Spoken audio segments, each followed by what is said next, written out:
নমস্কার শ্রোতা বন্ধুরা, ঋতধারা মনোরমা সাধু ইউটিউব চ্যানেলে সকলকে স্বাগত জানিয়ে আজ সুবিখ্যাত মনস্তাত্ত্বিক উপন্যাস চোখের বালির পঞ্চম পর্ব শোনা যাক।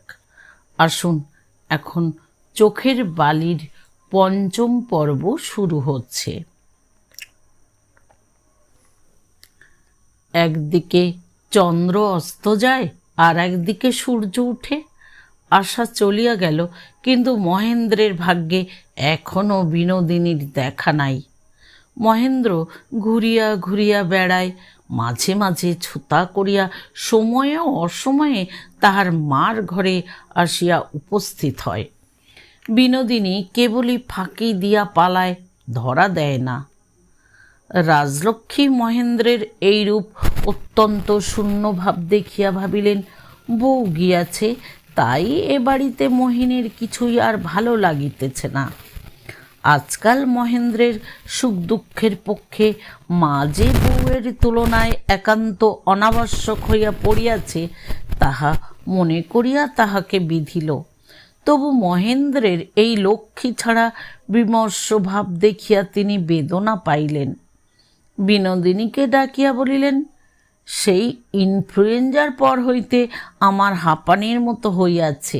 আমি তো আজকাল সিঁড়ি ভাঙিয়া ঘন ঘন উপরে যাইতে পারি না।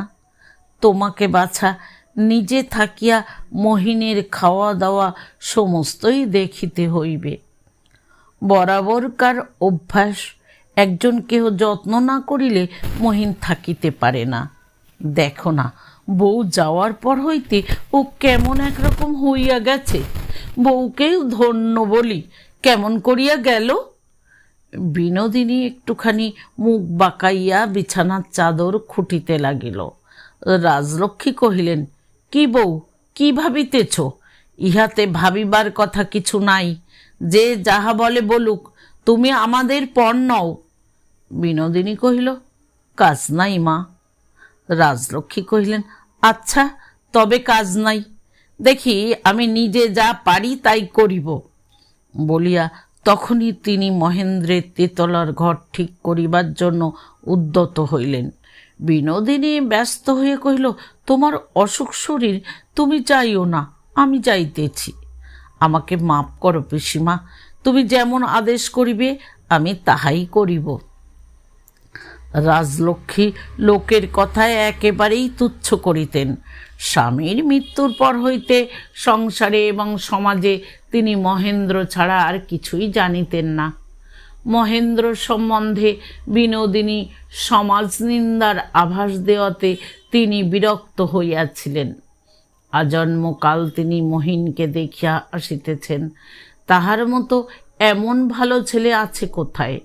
সেই মহিনের সম্বন্ধেও নিন্দা যদি কেহ করে তবে তাহার জিহ্বা খসিয়া যাক। তাহার নিজের কাছে যেটা ভালো লাগে ও ভালো বোধ হয় সে সম্বন্ধে বিশ্বের লোককে উপেক্ষা করিবার জন্য রাজলক্ষ্মীর একটা স্বাভাবিক জেদ ছিল। আজ মহেন্দ্র কালেজ হইতে ফিরিয়া আসিয়া আপনার শয়নঘর দেখিয়া আশ্চর্য হইয়া গেল। দ্বার খুলিয়াই দেখিল চন্দন গুঁড়া ও ধুনার গন্ধে ঘর আমোদিত হইয়া আছে। মশারিতে গোলাপি রেশমের ঝালর লাগানো। নিচের বিছানায় শুভ্র জাজিম তকতক করিতেছে এবং তাহার উপরে পূর্বেকার পুরাতন তাকিয়ার পরিবর্তে রেশম ও পশমের ফুলকাটা বিলাতি চৌকা বালিশ সুসজ্জিত। তাহার কারুকার্য বিনোদিনীর বহুদিনের পরিশ্রম জাত। আশা তাহাকে জিজ্ঞাসা করিত, এগুলি তুই কার জন্যে তৈরি করিতেছিস ভাই? বিনোদিনী হাসিয়া বলিত, আমার চিতাশয্যার জন্য। মরণ ছাড়া তো সোহাগের লোক আমার আর কেহই নাই। দেয়ালে মহেন্দ্রের যে বাঁধানো ফটোগ্রাফখানি ছিল তাহার ফ্রেমের চার কোণে রঙিন ফিতার দ্বারা সুনিপুণভাবে চারিটি গ্রন্থি বাঁধা এবং সেই ছবির নিচে ভিত্তিগাত্রে একটি টিপাইয়ের দুই ধারে দুই ফুলদানিতে ফুলের তোড়া, যেন মহেন্দ্রের প্রতিমূর্তি কোনো অজ্ঞাত ভক্তের পূজা প্রাপ্ত হইয়াছে। সব শুদ্ধ, সমস্ত ঘরের চেহারা অন্যরকম। খাট যেখানে ছিল সেখান হইতে একটুখানি সরানো। ঘরটিকে দুই ভাগ করা হইয়াছে।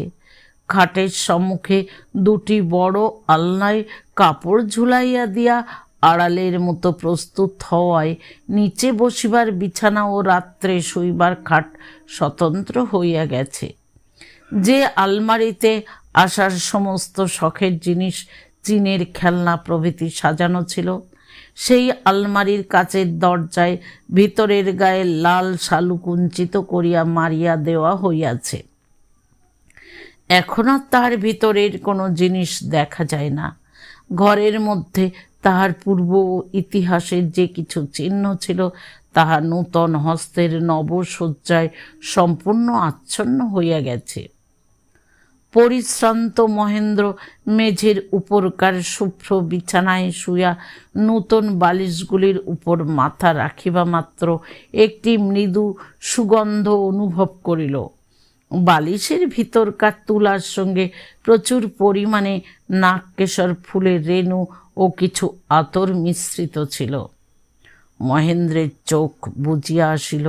মনে হইতে লাগিল এই বালিশের উপর যাহার নিপুণ হস্তের শিল্প, তাহারই কোমল চম্পক অঙ্গুলির যেন গন্ধ পাওয়া যাইতেছে। এমন সময় দাসী রূপার রেকাবিতে ফল ও মিষ্ট এবং কাচের গ্লাসে বরফ দেওয়া আনারসের শরবত আনিয়া দিল। এ সমস্তই পূর্ব প্রথা হইতে কিছু বিভিন্ন এবং বহু যত্ন ও পারিপাট্যের সহিত রচিত। সমস্ত স্বাদে গন্ধে দৃশ্যে নূতনত্ব আসিয়া মহেন্দ্রের ইন্দ্রিয় সকল আবিষ্ট করিয়া তুলিল। তৃপ্তিপূর্বক ভোজন সমাধা হইলে রূপার বাটায় পান ও মশলা লইয়া বিনোদিনী ধীরে ধীরে ঘরে প্রবেশ করিল। হাসিতে হাসিতে কহিল, এ কয়দিন তোমার খাবার সময় হাজির হইতে পারি নাই, মাপ করিও ঠাকুরপো। আর যাই করো, আমার মাথার দিব্য রহিল। তোমার অযত্ন হইতেছে, এই খবরটা আমার চোখের বালিকে দিও না। আমার যথাসাধ্য আমি করিতেছি, কিন্তু কি করিব ভাই, সংসারের সমস্ত কাজই আমার ঘাড়ে।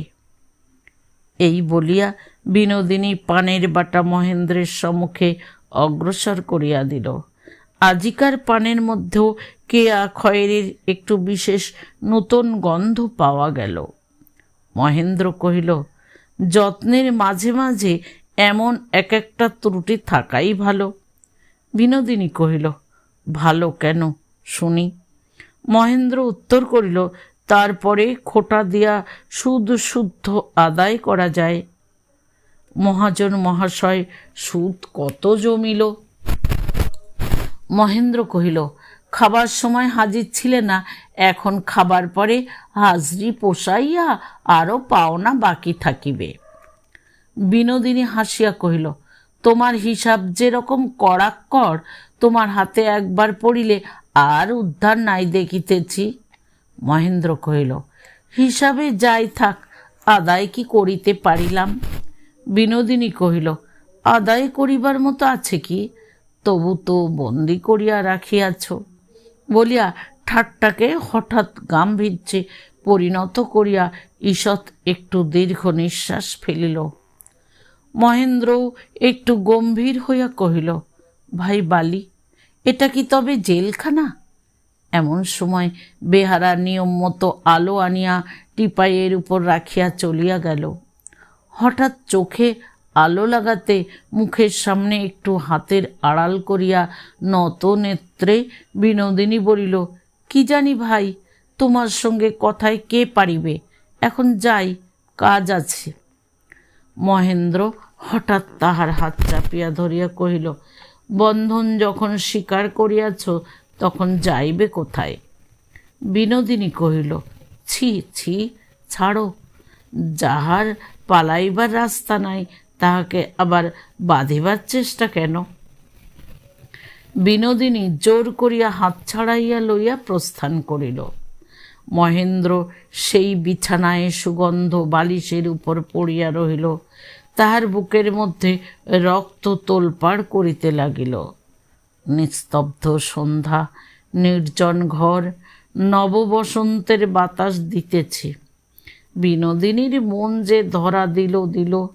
উন্মাদ মহেন্দ্র আপনাকে আর ধরিতে রাখিতে পারিবে না, আপনাকে আর ধরিয়া রাখিতে পারিবে না এমনি বোধ হইল। তাড়াতাড়ি আলো নিবাইয়া ঘরের প্রবেশদ্বার বন্ধ করিল। তাহার উপর শাসি আঁটিয়া দিল এবং সময় না হইতেই বিছানার মধ্যে গিয়া শুইয়া পড়িল। এও তো সে পুরাতন বিছানা নহে। 4-5খানা তোষকে শয্যাতল পূর্বের চেয়ে অনেক নরম। আবার একটি গন্ধ, সে অগুরুর কি খসখসের কি কিসের ঠিক বুঝা গেল না। মহেন্দ্র অনেকবার এপাশ ওপাশ করিতে লাগিল। কোথাও যেন পুরাতনের কোনো একটা নিদর্শন খুঁজিয়া পাইয়া তাহা আঁকড়াইয়া ধরিবার চেষ্টা, কিন্তু কিছুই হাতে ঠেকিল না। রাত্রি 9টার সময় রুদ্ধদ্বারে ঘা পড়িল। বিনোদিনী বাহির হইতে কহিল, ঠাকুরপো, তোমার খাবার আসিয়াছে, দুয়ার খোলো। তখনই দ্বার খুলিবার জন্য মহেন্দ্র ধড়ফড় করিয়া উঠিয়া শাসির অর্গলে হাত লাগাইল, কিন্তু খুলিল না।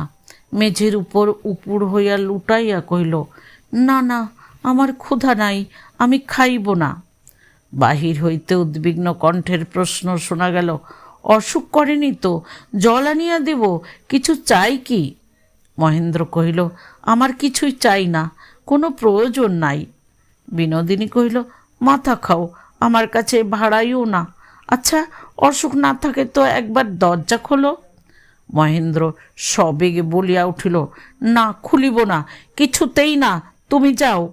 বলিয়া মহেন্দ্র তাড়াতাড়ি উঠিয়া পুনর্বার বিছানার মধ্যে গিয়া শুইয়া পড়িল এবং অন্তর্হিতা আশার স্মৃতিকে শূন্য শয্যা ও চঞ্চল হৃদয়ের মধ্যে অন্ধকারে খুঁজিয়া বেড়াইতে লাগিল। ঘুম যখন কিছুতেই আসিতে চায় না, তখন মহেন্দ্র বাতি জ্বালাইয়া দোয়াত কলম লইয়া আশাকে চিঠি লিখিতে বসিল। লিখিল, আশা, আর অধিক দিন আমাকে একা ফেলিয়া রাখিও না। আমার জীবনের লক্ষ্মী তুমি। তুমি না থাকিলেই আমার সমস্ত প্রবৃত্তির শিকল ছিঁড়িয়া আমাকে কোন দিকে টানিয়া লইতে চায় বুঝিতে পারি না। পথ দেখিয়া চলিব, তাহার আলো কোথায়? সে আলো তোমার বিশ্বাসপূর্ণ দুটি চোখের প্রেম স্নিগ্ধ দৃষ্টিপাতে। তুমি শীঘ্র এসো, আমার শুভ, আমার ধ্রুব, আমার এক। আমাকে স্থির করো, রক্ষা করো, আমার হৃদয় পরিপূর্ণ করো।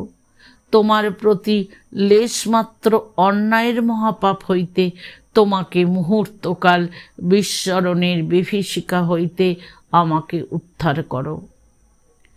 এমনি করিয়া মহেন্দ্র নিজেকে আশার অভিমুখে সবেগে তাড়না করিবার জন্য অনেক রাত ধরিয়া অনেক কথা লিখিল। দূর হইতে সুদূরে অনেকগুলি গির্জার ঘড়িতে ঢং ঢং করিয়া 3টা বাজিল। কলিকাতার পথে গাড়ির শব্দ আর প্রায় নাই। পাড়ার পরপ্রান্তে কোনো দোতলা হইতে নটি কণ্ঠে বেহাগ রাগিনীর যে গান উঠিতেছিল, সেও বিশ্বব্যাপিনী শান্তি ও নিদ্রার মধ্যে একেবারে ডুবিয়া গেছে। মহেন্দ্র একান্ত মনে আশাকে স্মরণ করিয়া এবং মনের উদ্বেগ দীর্ঘ পত্রে নানা রূপে ব্যক্ত করিয়া অনেকটা সান্ত্বনা পাইল এবং বিছানায় শুইবা মাত্র ঘুম আসিতে তাহার কিছুমাত্র বিলম্ব হইল না। সকালে মহেন্দ্র যখন জাগিয়া উঠিল, তখন বেলা হইয়াছে, ঘরের মধ্যে রৌদ্র আসিয়াছে। মহেন্দ্র তাড়াতাড়ি উঠিয়া বসিল। নিদ্রার পর গত রাত্রির সমস্ত ব্যাপার মনের মধ্যে হালকা হইয়া আসিয়াছে। বিছানার বাহিরে আসিয়া মহেন্দ্র দেখিল, গত রাত্রে আশাকে সে যে চিঠি লিখিয়াছিল তাহা টিপাইয়ের উপর দোয়াত দিয়া চাপা রহিয়াছে। সেখানি পুনর্বার পড়িয়া মহেন্দ্র ভাবিল, করেছি কি? এ যে নভেলি ব্যাপার, ভাগ্যে পাঠাই নাই। আশা পড়িলে কি মনে করিত? সে তো এর অর্ধেক কথা বুঝিতেই পারিত না। রাত্রে ক্ষণিক কারণে হৃদয়াবেগ যে অসঙ্গত বাড়িয়া উঠিয়াছিল, ইহাতে মহেন্দ্র লজ্জা পাইল। চিঠিখানা টুকরা টুকরা করিয়া ছিঁড়িয়া ফেলিল। সহজ ভাষায় আশাকে একখানি সংক্ষিপ্ত চিঠি লিখিল। তুমি আর কত দেরি করিবে? তোমার জ্যাঠা মহাশয়ের যদি শীঘ্র ফিরিবার কথা না থাকে, তবে আমাকে লিখিও, আমি নিজে গিয়া তোমাকে লইয়া আসিব। এখানে একলা আমার ভালো লাগিতেছে না। মহেন্দ্র চলিয়া যাওয়ার কিছুদিন পরেই আশা যখন কাশীতে আসিল, তখন অন্নপূর্ণার মনে বড়ই আশঙ্কা জন্মিল। আশাকে তিনি নানা প্রকারে নানা প্রশ্ন জিজ্ঞাসা করিতে লাগিলেন। হ্যাঁ রে চুনি, তুই যে তোর সেই চোখের বালির কথা বলিতেছিলি, তোর মতে তার মতন এমন গুণবতী মেয়ে আর জগতে নাই? সত্যই মাসি, আমি বাড়াইয়া বলিতেছি না। তার যেমন বুদ্ধি তেমনি রূপ, কাজকর্মে তার তেমনি হাত। তোর সখী, তুই তো তাহাকে সর্বগুণবতী দেখিবি। বাড়ির আর সকলে তাহাকে কে কি বলে শুনি। মার মুখে তো তার প্রশংসা ধরে না। চোখের বালি দেশে যাইবার কথা বলিতেই তিনি অস্থির হইয়া ওঠেন। এমন সেবা করিতে কেহ জানে না।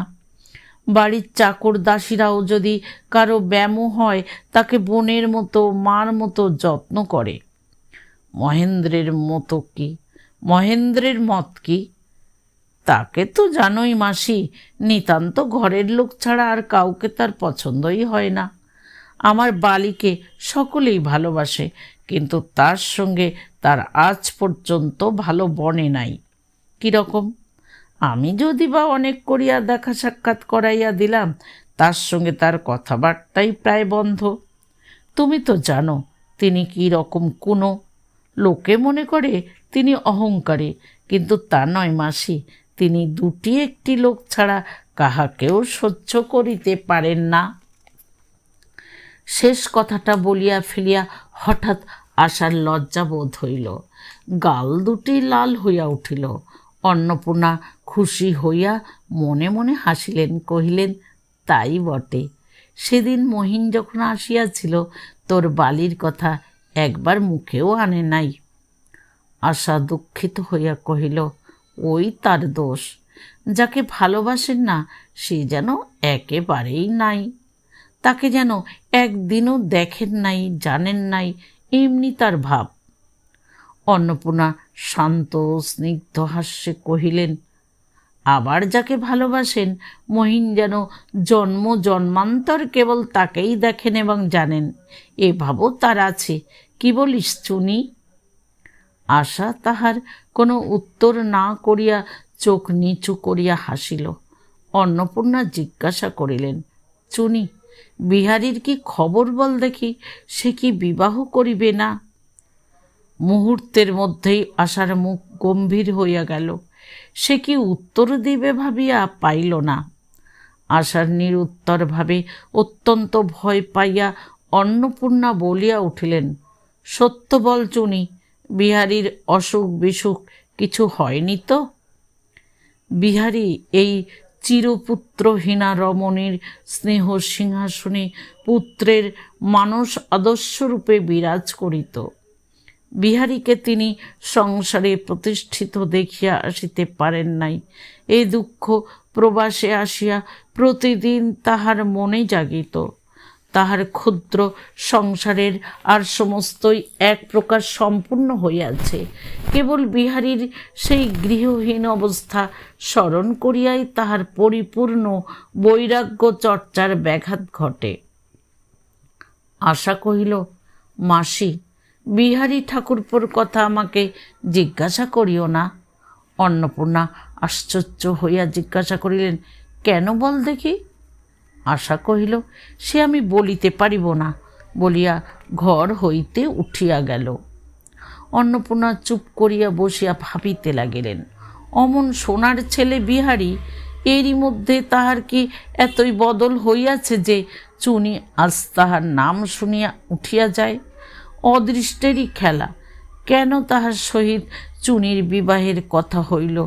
কেনই বা মহেন্দ্র তাহার হাতের কাছ হইতে চুনিকে কাড়িয়া লইল? অনেক দিন পরে আজ আবার অন্নপূর্ণার চোখ দিয়া জল পড়িল। মনে মনে তিনি কহিলেন, আহা, আমার বিহারী যদি এমন কিছু করিয়া থাকে যাহা আমার বিহারীর যোগ্য নহে, তবে সে তাহা অনেক দুঃখ পাইয়াই করিয়াছে, সহজে করে নাই। বিহারীর সেই দুঃখের পরিমাণ কল্পনা করিয়া অন্নপূর্ণার বক্ষ ব্যথিত হইতে লাগিল। সন্ধ্যার সময় যখন অন্নপূর্ণা আহ্নিকে বসিয়াছেন, তখন একটা গাড়ি আসিয়া দরজায় থামিল এবং সহিস বাড়ির লোককে ডাকিয়া রুদ্ধ দ্বারে ঘা মারিতে লাগিল। অন্নপূর্ণা পূজাগৃহ হইতে বলিয়া উঠিলেন, উচ্ছা, আমি একেবারেই ভুলিয়া গিয়াছিলাম। আজ কুঞ্জর শাশুড়ির এবং তার দুই বঞ্ঝির এলাহাবাদ হইতে আসিবার কথা ছিল। ওই বুঝি তাহারা আসিল।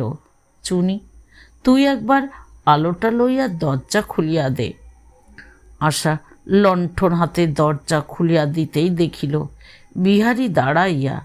বিহারী বলিয়া উঠিল, এ কি বোঠান, তবে যে শুনিলাম তুমি কাশী আসিবে না? আশার হাত হইতে লণ্ঠন পড়িয়া গেল। সে যেন প্রেত মূর্তি দেখিয়া এক নিঃশ্বাসে দোতলায় ছুটিয়া গিয়া আর্তস্বরে বলিয়া উঠিল, মাসিমা, তোমার দুটি পায়ে পড়ি, উহাকে এখনই যাইতে বলো। অন্নপূর্ণা পূজার আসন হইতে চমকিয়া উঠিয়া কহিলেন, কাহাকে চুনি, কাহাকে? আশা কহিল, বিহারী ঠাকুরপো এখানেও আসিয়াছেন। বলিয়া সে পাশের ঘরে গিয়া দ্বার রোধ করিল। বিহারী নিচে হইতে সকল কথাই শুনিতে পাইল। সে তখনই ছুটিয়া যাইতে উদ্যত, কিন্তু অন্নপূর্ণা পূজার নিক ফেলিয়া যখন নামিয়া আসিলেন, তখন দেখিলেন বিহারী দ্বারের কাছে মাটিতে বসিয়া পড়িয়াছে। তাহার শরীর হইতে সমস্ত শক্তি চলিয়া গেছে। অন্নপূর্ণা আলো আনেন নাই। অন্ধকারে তিনি বিহারীর মুখের ভাব দেখিতে পাইলেন না। বিহারীও তাহাকে দেখিতে পাইল না। অন্নপূর্ণা কহিলেন, বিহারী, হায়, সেই চিরদিনের স্নেহ সুধাসিক্ত কণ্ঠস্বর কোথায়? এই কণ্ঠের মধ্যে যে কঠিন বিচারের বজ্রধ্বনি প্রচ্ছন্ন হইয়া আছে। জননী অন্নপূর্ণা, সংহার খড়গ তুলিলে কার পরে? ভাগ্যহীন বিহারী যে আজ অন্ধকারে তোমার মঙ্গল চরণাশ্রয়ে মাথা রাখিতে আসিয়াছিল। বিহারীর অবশ শরীর আপাদ মস্তক বিদ্যুতের আঘাতে চকিত হইয়া উঠিল। কহিল, কাকিমা, আর নয়, আর একটি কথাও বলিও না, আমি চলিলাম। বলিয়া বিহারী ভূমিতে মাথা রাখিয়া প্রণাম করিল। অন্নপূর্ণা পাও স্পর্শ করিল না। জননী যেমন গঙ্গাসাগরে সন্তান বিসর্জন করে, জননী যেমন গঙ্গাসাগরে সন্তান বিসর্জন করে, অন্নপূর্ণা তেমনি করিয়া বিহারীকে সেই রাত্রের অন্ধকারে নীরবে বিসর্জন করিলেন। একবার ফিরিয়া ডাকিলেন না। গাড়ি বিহারীকে লইয়া দেখিতে দেখিতে অদৃশ্য হইয়া গেল। সেই রাত্রেই আশা মহেন্দ্রকে চিঠি লিখিল, বিহারী ঠাকুরপো হঠাৎ আজ সন্ধ্যাবেলায় এখানে আসিয়াছিলেন। জ্যাঠামশাইরা কবে কলিকাতায় ফিরিবেন ঠিক নাই। তুমি শীঘ্র আসিয়া আমাকে এখান হইতে লইয়া যাও। সেদিন রাত্রি জাগরণ ও প্রবল আবেগের পরে সকালবেলায় মহেন্দ্রের শরীর মনে একটা অবসাদ উপস্থিত হইয়াছিল। তখন ফাল্গুনের মাঝামাঝি, গরম পড়িতে আরম্ভ করিয়াছে। মহেন্দ্র অন্যদিন সকালে তাহার শয়ন গৃহের কোণে টেবিলে বই লইয়া বসিত। আজ নিচের বিছানায় তাকিয়ায় হেলান দিয়া পড়িল। বেলা হইয়া যায়, স্নানে গেল না। রাস্তা দিয়া ফেরিওয়ালা হাঁকিয়া যাইতেছে। পথে আপিসের গাড়ির শব্দের বিরাম নাই। প্রতিবেশীর নূতন বাড়ি তৈরি হইতেছে। মিস্ত্রি কন্যারা তাহারই ছাদ পিটিবার তালে তালে সমস্বরে একঘেয়ে গান ধরিল। ঈষৎ তপ্ত দক্ষিণের হাওয়ায় মহেন্দ্রের পীড়িত স্নায়ুজাল শিথিল হইয়া আসিয়াছে। কোনো কঠিন পণ, দুরূহ চেষ্টা, মানস সংগ্রাম আজিকার এই হালছাড়া গা ঢালা বসন্তের দিনের উপযুক্ত নহে। ঠাকুরপো, তোমার আজ হলো কি? স্নান করিবে না? এদিকে খাবার যে প্রস্তুত। ও কি ভাই, শুইয়া যে অসুখ করিয়াছে, মাথা ধরিয়াছে বলিয়া বিনোদিনী কাছে আসিয়া মহেন্দ্রের কপালে হাত দিল। মহেন্দ্র অর্ধেক চোখ বুজিয়া জড়িত কণ্ঠে বলিল, আজ শরীরটা তেমন ভালো নাই, আজ আর স্নান করিব না। বিনোদিনী কহিল, স্নান না করো তো দুটিখানি খাইয়া লও বলিয়া পীড়াপিড়ি করিয়া সে মহেন্দ্রকে ভোজন স্থানে লইয়া গেল এবং উৎকণ্ঠিত যত্নের সহিত অনুরোধ করিয়া আহার করাইল। আহারের পর মহেন্দ্র পুনরায় নিচের বিছানায় আসিয়া শুইলে বিনোদিনী শিয়রে বসিয়া ধীরে ধীরে তাহার মাথা টিপিয়া দিতে লাগিল। মহেন্দ্র নিমিলিত চক্ষে বলিল, ভাই বালি, এখনো তোমার খাওয়া হয় নাই, তুমি খাইতে যাও। বিনোদিনী কিছুতেই গেল না। অলস মধ্যাহ্নের উত্তপ্ত হাওয়ায় ঘরের পর্দা উড়িতে লাগিল এবং প্রাচীরের কাছে কম্পমান নারিকেল গাছের অর্থহীন মর্মর শব্দ ঘরের মধ্যে প্রবেশ করিল। মহেন্দ্রের হৃৎপিণ্ড ক্রমশই দ্রুততর তালে নাচিতে লাগিল এবং বিনোদিনীর ঘন নিঃশ্বাস সেই তালে মহেন্দ্রের কপালের চুলগুলি কাঁপাইতে থাকিল।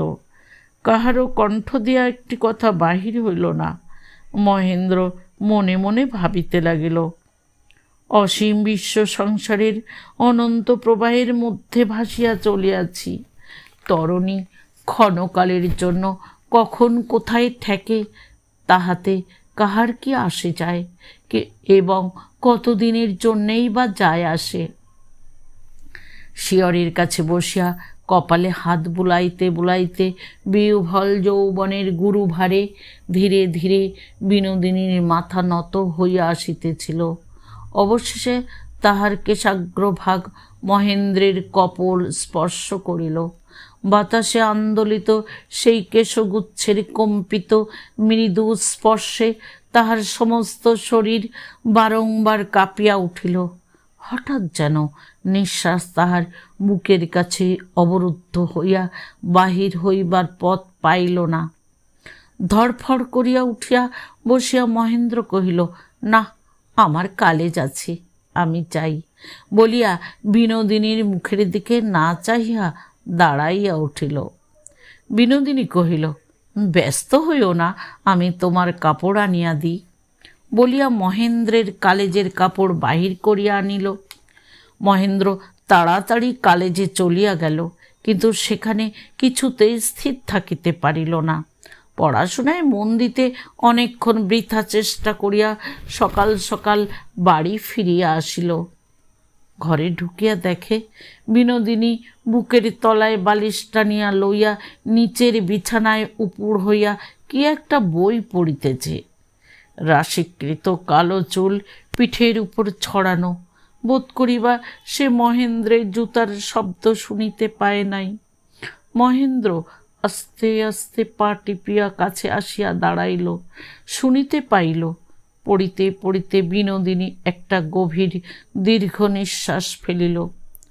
মহেন্দ্র কহিল, ওগো করুণাময়ী, কাল্পনিক লোকের জন্য হৃদয়ের বাজে খরচ করিও না, কি পড়া হইতেছে। বিনোদিনী ত্রস্ত হইয়া উঠিয়া বসিয়া তাড়াতাড়ি বইখানা অঞ্চলের মধ্যে লুকাইয়া ফেলিল। মহেন্দ্র কাড়িয়া দেখিবার চেষ্টা করিতে লাগিল। অনেকক্ষণ হাতাহাতি কাড়াকাড়ির পর পরাভূত বিনোদিনীর অঞ্চল হইতে মহেন্দ্র বইখানি ছিনাইয়া লইয়া দেখিল বিষবৃক্ষ। বিনোদিনী ঘন নিঃশ্বাস ফেলিতে ফেলিতে রাগ করিয়া মুখ ফিরাইয়া চুপ করিয়া বসিয়া রহিল। মহেন্দ্রের বক্ষস্থল তোলপাড় করিতেছিল। অনেক চেষ্টায় সে হাসিয়া কহিল, ছি ছি, বড় ফাঁকি দিলে। আমি ভাবিয়াছিলাম খুব একটা গোপনীয় কিছু হইবে, বা এত কাড়াকাড়ি করিয়া শেষকালে কিনা বিষবৃক্ষ বাহির হইয়া পড়িল। বিনোদিনী কহিল, আমার আবার গোপনেও কি থাকিতে পারে শুনি? মহেন্দ্র ফস করিয়া বলিয়া ফেলিল, এই মনে করো যদি বিহারীর কাছ হইতে কোনো চিঠি আসিত। নিমেষের মধ্যে বিনোদিনীর চোখে বিদ্যুৎ স্ফুরিত হইল। এতক্ষণ ফুলসর ঘরের কোণে খেলা করিতেছিল, সে যেন দ্বিতীয়বার ভস্মসাৎ হইয়া গেল। মুহূর্তে প্রজ্বলিত অগ্নিশিখার মতো বিনোদিনী উঠিয়া দাঁড়াইল। মহেন্দ্র তার হাত ধরিয়া কহিল, মাপ করো, আমার পরিহাস মাপ করো। বিনোদিনী সবেগে হাত ছিনাইয়া লইয়া কহিল, পরিহাস করিতেছ কাহাকে? যদি তাহার সঙ্গে বন্ধুত্ব করিবার যোগ্য হইতে, তবে তাহাকে পরিহাস করিলে সহ্য করিতাম। তোমার ছোট মন, বন্ধুত্ব করিবার শক্তি নাই, অথচ ঠাট্টা। বিনোদিনী চলিয়া যাইতে উদ্যত হইবা মাত্র মহেন্দ্র দুই হাতে তাহার পা বেষ্টন করিয়া বাধা দিল। এমন সময়ে সম্মুখে এক ছায়া পড়িল। মহেন্দ্র বিনোদিনীর পা ছাড়িয়া চমকিয়া মুখ তুলিয়া দেখিল বিহারী।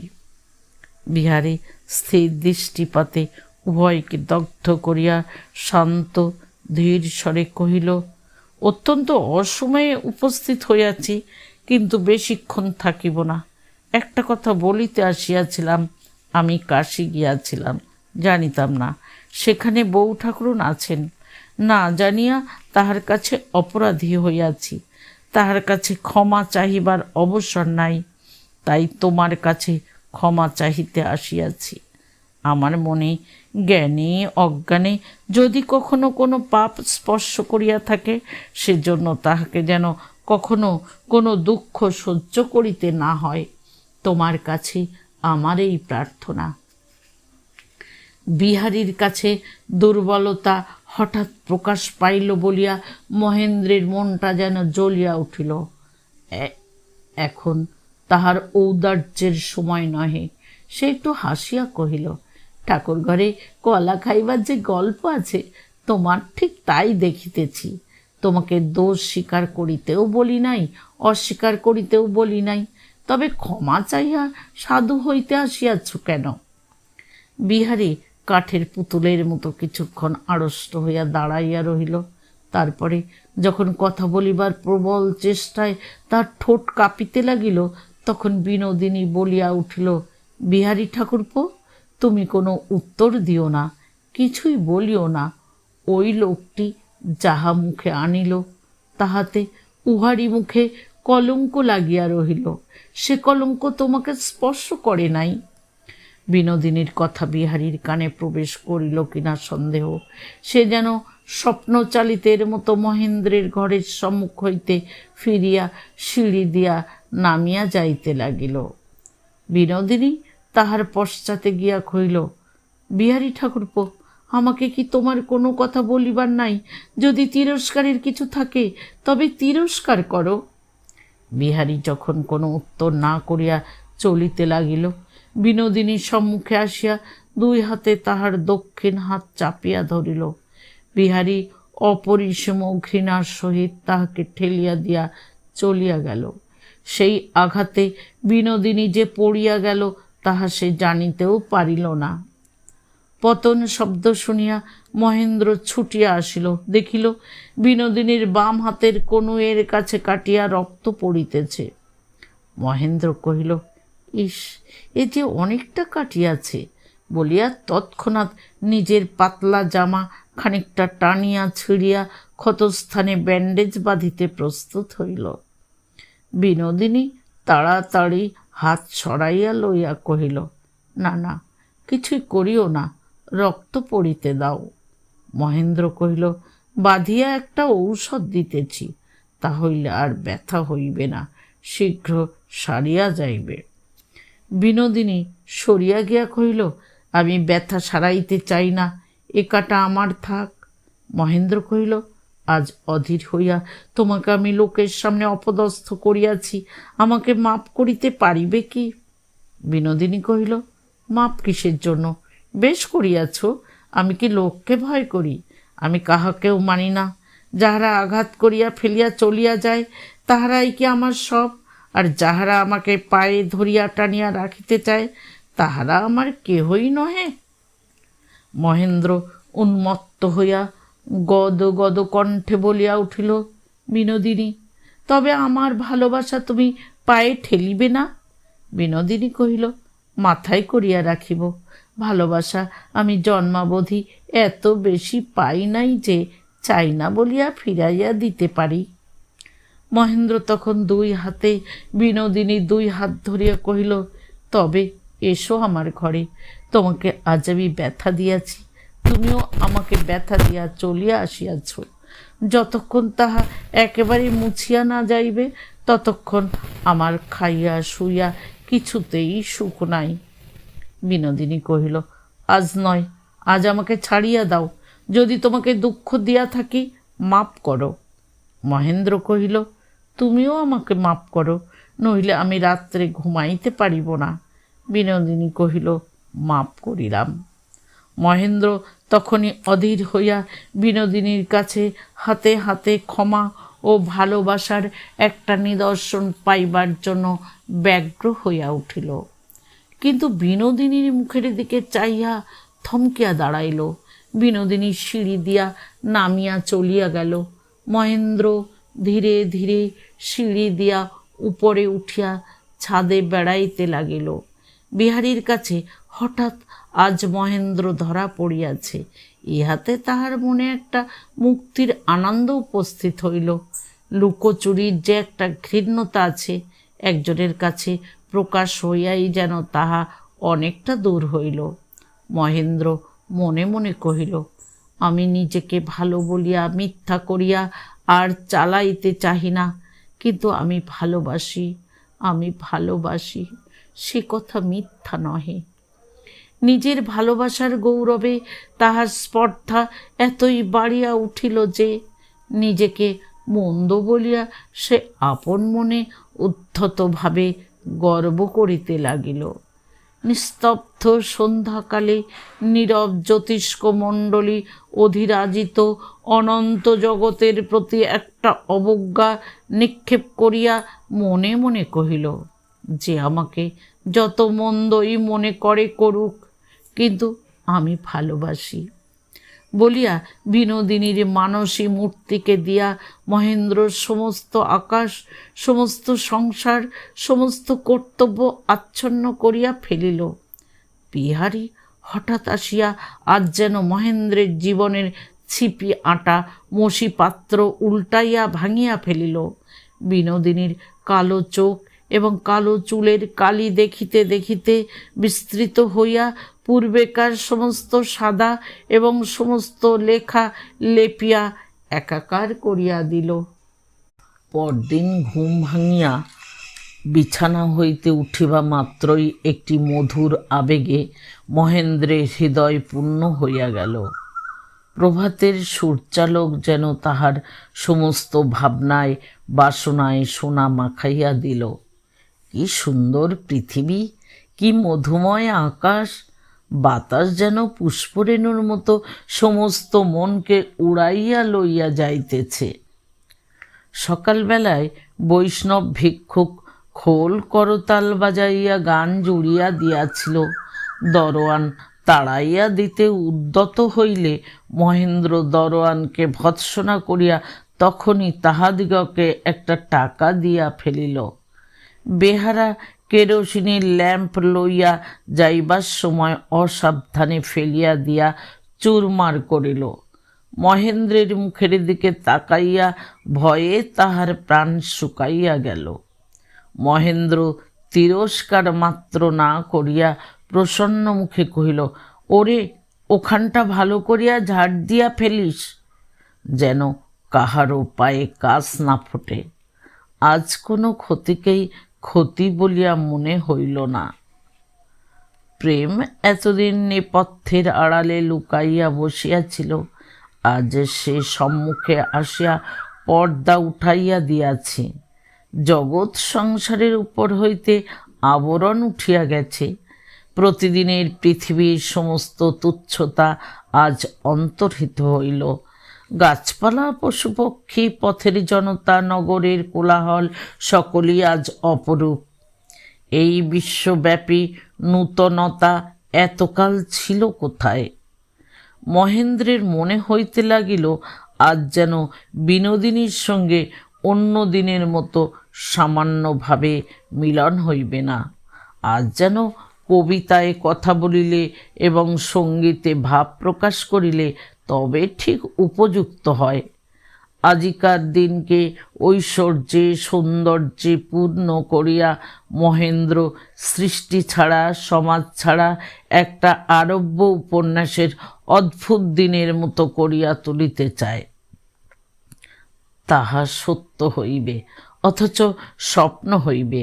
তাহাতে সংসারের কোনো বিধিবিধান, কোনো দায়িত্ব, কোনো বাস্তবিকতা থাকিবে না। আজ সকাল হইতে মহেন্দ্র চঞ্চল হইয়া বেড়াইতে লাগিল। কালেজে যাইতে পারিল না, কারণ মিলনের লগ্নটি কখন অকস্মাৎ আবির্ভূত হইবে তাহা তো কোনো পঞ্জিকায় লেখে না। গৃহকার্যরত বিনোদিনীর কণ্ঠস্বর মাঝে মাঝে ভাড়ার হইতে, রান্নাঘর হইতে মহেন্দ্রের কানে আসিয়া পৌঁছিতে লাগিল। আজ তাহা মহেন্দ্রের ভালো লাগিল না। আজ সে বিনোদিনীকেই মনে মনে সংসার হইতে বহু দূরে স্থাপন করিয়াছে। সময় কাটিতে চায় না। মহেন্দ্রের স্নানাহার হইয়া গেল। সমস্ত গৃহকর্মের বিরামে মধ্যাহ্ন নিস্তব্ধ হইয়া আসিল। তবু বিনোদিনীর দেখা নাই। দুঃখে এবং সুখে, অধৈর্যে এবং আশায় মহেন্দ্রের মনোযন্ত্রের সমস্ত তারগুলা ঝঙ্কৃত হইতে লাগিল। কলিকাতার কাড়াকাড়ি করা সেই বিষবৃক্ষখানি নিচের বিছানায় পড়িয়া আছে। দেখিবা মাত্র সেই কাড়াকাড়ির স্মৃতিতে মহেন্দ্রের মনে পুলকাবেশ জাগিয়া উঠিল। বিনোদিনী যে বালিশ চাপিয়া শুইয়াছিল, সেই বালিশটা টানিয়া লইয়া মহেন্দ্র তাহাতে মাথা রাখিল এবং বিষবৃক্ষখানি তুলিয়া লইয়া তাহার পাতা উল্টাইতে লাগিল। ক্রমে কখন এক সময় পড়ায় মন লাগিয়া গেল, কখন 5টা বাজিয়া গেল, হুঁশ হইল না। এমন সময় একটি মোরাদাবাদী খুঞ্চের উপর থালায় ফল ও সন্দেশ এবং রেখাবে বরফ চিনি সংযুক্ত সুগন্ধি দলিত খরমুজা লইয়া বিনোদিনী ঘরে প্রবেশ করিল এবং মহেন্দ্রের সম্মুখে রাখিয়া কহিল, কি করিতেছ ঠাকুরপো? তোমার হইল কি?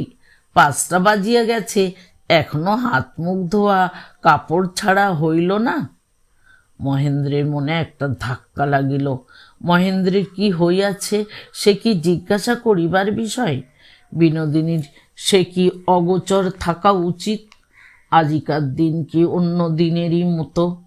পাছে যাহা আশা করিয়াছিল হঠাৎ তাহার উল্টা কিছু দেখিতে পায়। এই ভয়ে মহেন্দ্র গত কল্যকার কথা স্মরণ করাইয়া কোনো দাবি উত্থাপন করিতে পারিল না। মহেন্দ্র খাইতে বসিল। বিনোদিনী ছাদে বিছানো রৌদ্রে দেওয়া মহেন্দ্রের কাপড়গুলি দ্রুতপদে ঘরে বহিয়া আনিয়া নিপুণ হস্তে ভাঁজ করিয়া কাপড়ের আলমারির মধ্যে তুলিতে লাগিল। মহেন্দ্র কহিল, একটু রোসো, আমি খাইয়া উঠিয়া তোমার সাহায্য করিতেছি।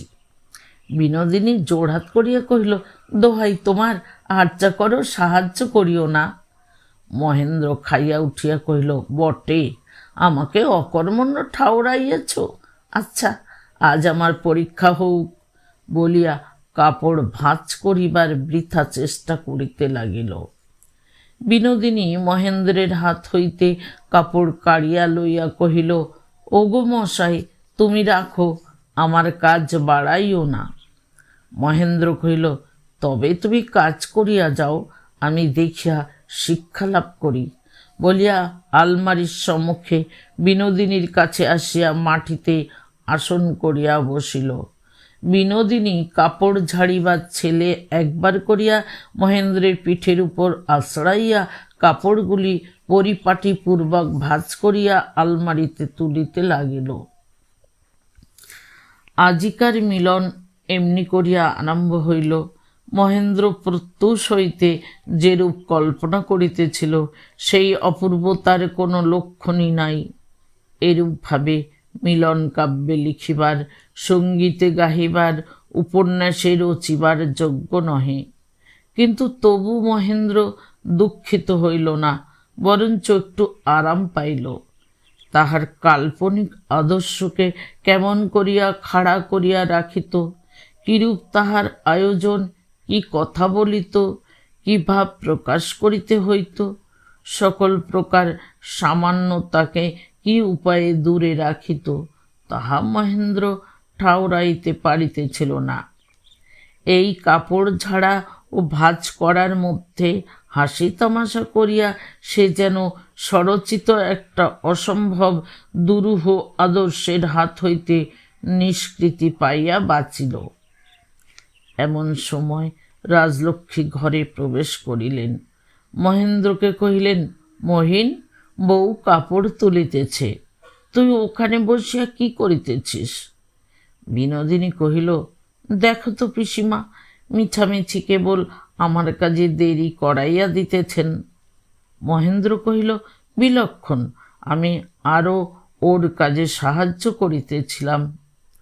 রাজলক্ষ্মী কহিলেন, আমার কপাল, তুই আবার সাহায্য করিবি? জানো বউ, মহিনের বরাবর ওই রকম। চিরকাল মা খুড়ির আদর পাইয়া ও যদি কোনো কাজ নিজের হাতে করিতে পারে। এই বলিয়া মাতা পরম স্নেহে কর্মে অপটু মহেন্দ্রের প্রতি নেত্রপাত করিলেন। কেমন করিয়া এই অকর্মণ্য একান্ত মাতৃস্নেহাপেক্ষী বয়স্ক সন্তানটিকে সর্বপ্রকার আরামে রাখিতে পারিবেন, বিনোদিনীর সহিত রাজলক্ষ্মীর সেই একমাত্র পরামর্শ। এই পুত্র সেবা ব্যাপারে বিনোদিনীর প্রতি নির্ভর করিয়া তিনি নিতান্ত নিশ্চিন্ত, পরম সুখী। সম্প্রতি বিনোদিনীর মর্যাদা যে মহেন্দ্র বুঝিয়াছে এবং বিনোদিনীকে রাখিবার জন্য তাহার যত্ন হইয়াছে, ইহাতেও রাজলক্ষ্মী আনন্দিত। মহেন্দ্রকে শুনাইয়া শুনাইয়া তিনি কহিলেন, বউ, আজ তো তুমি মহিনের গরম কাপড় রোদে দিয়া তুলিলে, কাল মহিনের নূতন রুমালগুলিতে উহার নামের অক্ষর সেলাই করিয়া দিতে হইবে। তোমাকে এখানে আনিয়া অবধি যত্ন আদর করিতে পারিলাম না বাছা, কেবল খাটাইয়া মারিলাম। বিনোদিনী কহিল, পিসিমা, অমন করিয়া যদি বলো তবে বুঝিব তুমি আমাকে পর ভাবিতেছ। রাজলক্ষ্মী আদর করিয়া কহিলেন, আহা মা, তোমার মতো আপন আমি পাব কোথায়? বিনোদিনীর কাপড় তোলা শেষ হইলে রাজলক্ষ্মী কহিলেন, এখন কি তবে সেই চিনির রসটা চড়াইয়া দিব? না, এখন তোমার অন্য কাজ আছে। বিনোদিনী কহিল, না পিসিমা, অন্য কাজ আর কই, চলো মিঠাইগুলি তৈরি করিয়া আসি গে। মহেন্দ্র কহিল, মা, এইমাত্র অনুতাপ করিতেছিলে, উহাকে খাটাইয়া মারিতেছ, আবার এখনই কাজে টানিয়া লইয়া চলিলে? রাজলক্ষ্মী বিনোদিনীর চিবুক স্পর্শ করিয়া কহিলেন, আমাদের লক্ষ্মী মেয়ে যে কাজ করিতেই ভালোবাসে। মহেন্দ্র কহিল, আজ সন্ধ্যাবেলায় আমার হাতে কোনো কাজ নাই, ভাবিয়াছিলাম বালিকে লইয়া একটা বই পড়িব। বিনোদিনী কহিল, পিসিমা, বেশ তো, আজ সন্ধ্যাবেলা আমরা দুজনেই ঠাকুরপুর বই পড়া শুনিতে আসিব, কি বলো? রাজলক্ষ্মী ভাবিলেন, মহিন, আমার নিতান্ত একলা পড়িয়াছে, এখন সকলে মিলিয়া তাহাকে ভুলাইয়া রাখা আবশ্যক। কহিলেন, তা বেশ তো, মহিনের খাবার তৈরি শেষ করিয়া আমরা আজ সন্ধ্যাবেলা পড়া শুনিতে আসিব, কি বলিস মহিন? বিনোদিনী মহেন্দ্রের মুখের দিকে কটাক্ষপাত করিয়া একবার দেখিয়া লইল। মহেন্দ্র কহিল, আচ্ছা, কিন্তু তাহার আর উৎসাহ রহিল না। বিনোদিনী রাজলক্ষ্মীর সঙ্গে সঙ্গেই বাহির হইয়া গেল। মহেন্দ্র রাগ করিয়া ভাবিল, আমিও আজ বাহির হইয়া যাইব, দেরি করিয়া বাড়ি ফিরিব বলিয়া তখনই বাহিরে যাইবার কাপড় পরিল, কিন্তু সংকল্প কাজে পরিণত হইল না। মহেন্দ্র অনেকক্ষণ ধরিয়া ছাদে পায়চারি করিয়া বেড়াইল, সিঁড়ির দিকে অনেকবার চাহিল, শেষে ঘরের মধ্যে আসিয়া বসিয়া পড়িল। বিরক্ত হইয়া মনে মনে কহিল, আমি আজ মিঠাই স্পর্শ না করিয়া মাকে জানাইয়া দিব। এত দীর্ঘকাল ধরিয়া চিনির রস জাল দিলে তাহাতে মিষ্টত্ব থাকে না। আজ আহারের সময় বিনোদিনী রাজলক্ষ্মীকে সঙ্গে করিয়া আনিল। রাজলক্ষ্মী তাহার হাঁপানির ভয়ে প্রায় উপরে উঠিতে চান না। বিনোদিনী তাহাকে অনুরোধ করিয়াই সঙ্গে আনিয়াছে। মহেন্দ্র অত্যন্ত গম্ভীর মুখে খাইতে বসিল। বিনোদিনী কহিল, ও কি ঠাকুরপো, আজ তুমি কিছুই খাইতেছ না যে? রাজলক্ষ্মী ব্যস্ত হইয়া জিজ্ঞাসা করিলেন, কিছু অসুখ করে নাই তো? বিনোদিনী কহিল, এত করিয়া মিঠাই করিলাম, কিছু মুখে দিতেই হইবে, ভালো হয়নি বুঝি? তবে থাক, না না, অনুরোধে পড়িয়া জোর করিয়া খাওয়া কিছু নয়, না না, কাজ নাই। মহেন্দ্র কহিল, ভালো মুশকিলেই ফেলিলে, মিঠাইটাই সবচেয়ে খাইবার ইচ্ছা লাগিতেছেও ভালো, তুমি বাধা দিলে শুনিব কেন? দুইটি মিঠাই মহেন্দ্র নিঃশেষপূর্বক খাইল, তাহার একটি দানা একটু গুঁড়া পর্যন্ত ফেলিল না। আহারান্তে তিনজনে মহেন্দ্রের শোবার ঘরে আসিয়া বসিলেন। পড়িবার প্রস্তাবটা মহেন্দ্র আর তুলিল না। রাজলক্ষ্মী কহিলেন, তুই যে কি বই পড়িবি বলিয়াছিলি, আরম্ভ কর না। মহেন্দ্র কহিল, কিন্তু তাহাতে ঠাকুর দেবতার কথা কিছুই নাই, তোমার শুনিতে ভালো লাগিবে না। ভালো লাগিবে না যেমন করিয়া হোক, ভালো লাগিবার জন্য রাজলক্ষ্মী কৃত সংকল্প। মহেন্দ্র যদি তুর্কি ভাষাও পড়ে, তাহার ভালো লাগিতেই হইবে। আহা, বেচারা মহিন, বউ কাশি গেছে, একলা পড়িয়া আছে, তাহার যা ভালো লাগিবে, মাতার তাহা ভালো না লাগিলে চলিবে কেন? বিনোদিনী কহিল, এক কাজ করো না ঠাকুরপো, পিসিমার ঘরে বাংলা শান্তি শতক আছে, অন্য বই রাখিয়া আজ সেইটি পড়িয়া শোনাও না, পিসিমারও ভালো লাগিবে, সন্ধ্যাটাও কাটিবে ভালো। মহেন্দ্র নিতান্ত করুণভাবে একবার বিনোদিনীর মুখের দিকে চাহিল। এমন সময় ঝি আসিয়া খবর দিল, মা, কায়েত ঠাকরুন আসিয়া তোমার ঘরে বসিয়া আছেন। কায়েত ঠাকরুন রাজলক্ষ্মীর অন্তরঙ্গ বন্ধু। সন্ধ্যার পর তাহার সঙ্গে গল্প করিবার প্রলোভন সংবরণ করা রাজলক্ষ্মীর পক্ষে দুঃসাধ্য। তবু ঝিকে বলিলেন, কায়েত ঠাকরুনকে বল, আজ মোহিনীর ঘরে আমার একটু কাজ আছে, কাল তিনি যেন অবশ্য অবশ্য করিয়া আসেন। মহেন্দ্র তাড়াতাড়ি কহিল, কেন মা, তুমি তার সঙ্গে দেখা করিয়াই এসো না?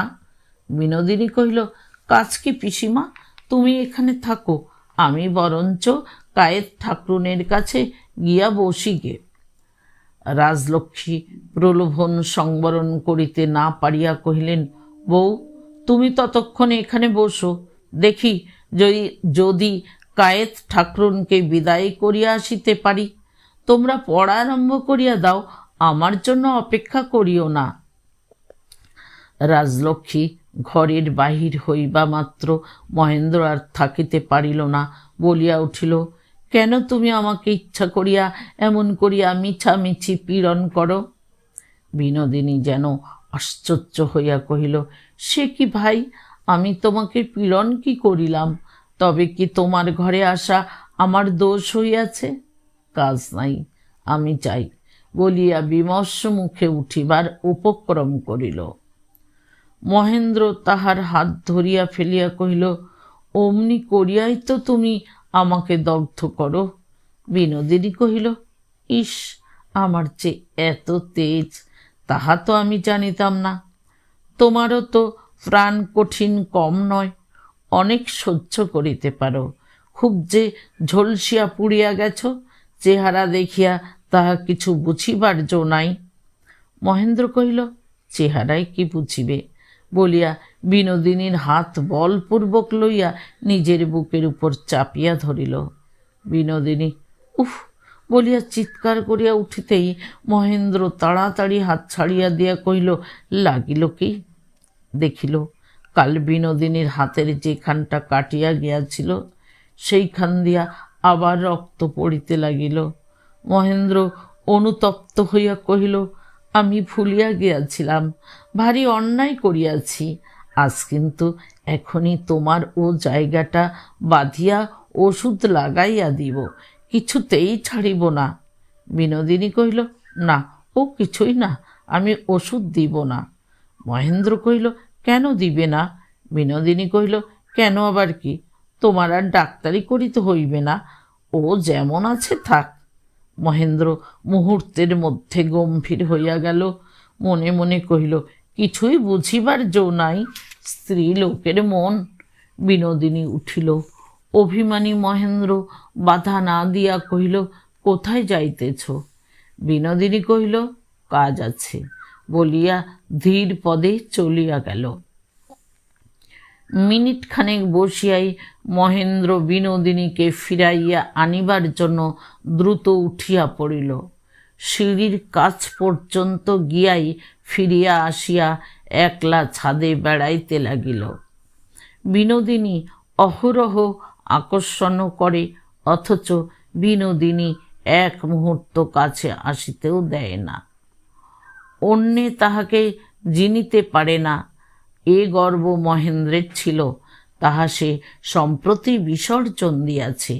কিন্তু চেষ্টা করিলেই অন্যকে সে জিনিতে পারে, এ গর্বটুকুও কি রাখিতে পারিবে না? আজ সে হার মানিল, অথচ হার মানাইতে পারিল না। হৃদয় ক্ষেত্রে মহেন্দ্রের মাথা বড় উচ্চেই ছিল, সে কাহাকেও আপনার সমকক্ষ বলিয়া জানিত না। আজ সেইখানেই তাহাকে ধুলায় মাথা লুটাইতে হইল। যে শ্রেষ্ঠতা হারাইল তাহার বদলে কিছু পাইল না। ভিক্ষুকের মতো রুদ্ধ দ্বারের সম্মুখে সন্ধ্যার সময় রিক্ত হস্তে পথে দাঁড়াইয়া থাকিতে হইল। ফাল্গুন চৈত্র মাসে বিহারীদের জমিদারি হইতে সর্ষে ফুলের মধু আসিত। প্রতি বৎসরই সে তাহা রাজলক্ষ্মীকে পাঠাইয়া দিত, এবারও পাঠাইয়া দিল। বিনোদিনী মধুভাণ্ড লইয়া স্বয়ং রাজলক্ষ্মীর কাছে গিয়া কহিল, পিসিমা, বিহারী ঠাকুরপো মধু পাঠাইয়াছেন। রাজলক্ষ্মী তাহা ভাঁড়ারে তুলিয়া রাখিতে উপদেশ দিলেন।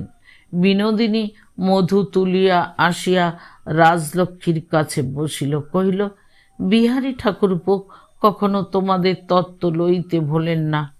বেচারার নিজের মা নাই নাকি, তাই তোমাকেই মার মতো দেখেন।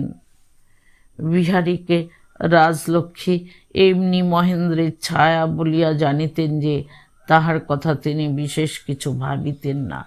সে তাহাদের বিনামূল্যের, বিনা যত্নের, বিনা চিন্তার অনুগত লোক ছিল। বিনোদিনী যখন রাজলক্ষ্মীকে মাতৃহীন বিহারীর মাতৃস্থানীয়া বলিয়া উল্লেখ করিল, তখন রাজলক্ষ্মীর মাতৃহৃদয় অকস্মাৎ স্পর্শ করিল। হঠাৎ মনে হইল, তা বটে, বিহারীর মা নাই এবং আমাকেই সে মার মতো দেখে। মনে পড়িল, রোগে তাপে সংকটে বিহারী বরাবর বিনা আহ্বানে, বিনা আড়ম্বরে তাহাকে নিঃশব্দ নিষ্ঠার সহিত সেবা করিয়াছে। রাজলক্ষ্মী তাহা নিঃশ্বাস প্রশ্বাসের মতো সহজে গ্রহণ করিয়াছেন এবং সেজন্য কাহারও কাছে কৃতজ্ঞ হওয়ার কথা তাহার মনে উদয় হয় নাই। কিন্তু বিহারীর খোঁজ খবর কে রাখিয়াছে?